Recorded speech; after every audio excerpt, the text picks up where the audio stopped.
আসসালামু আলাইকুম। ওয়ালাইকুম আসসালাম। অসংখ্য ধন্যবাদ আপনাকে, অন্তরের অন্তরস্থল থেকে আপনাকে ধন্যবাদ যে আপনি আপনার মূল্যবান সময়টি আমাদেরকে দিলেন। জানতে চাচ্ছি যে বাংলাদেশ জামাত ইসলাম এই দলটিকে নিয়ে অনেকেই বলে এই দলটি একটি বিতর্কিত দল, আবার অনেকেই বলে যে জামাত ইসলাম এমন একটি দল যে দলটি শুধুমাত্র বাংলাদেশের মানুষের কথা ভাবে। তো আপনার মতে বা আপনার ধারণাতে এই দলটি আসলে কি? আমি আমার যেটা কালকের মধ্যে দেখছি, জি জি জি।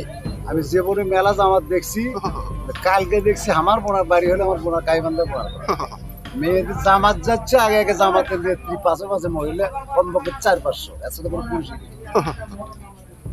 এতে কিসের জামাত ওরা? আমি তো যা দেখছি তাই বলি যে আসলে মানে জামাতের সাথে মহিলার মিছিল দিবে কালকে পয়লা বৈশাখ এটা দেখছি আমি। মানে জামাত পয়লা বৈশাখে মহিলাদের সঙ্গে গতকাল কি করেছে মানে হ্যাঁ, মহিলারা গেছে, জামাতের নেত্রী আগে গেছে, খালি মহিলারাই গেল, তার সাথে ছেলে গেল না।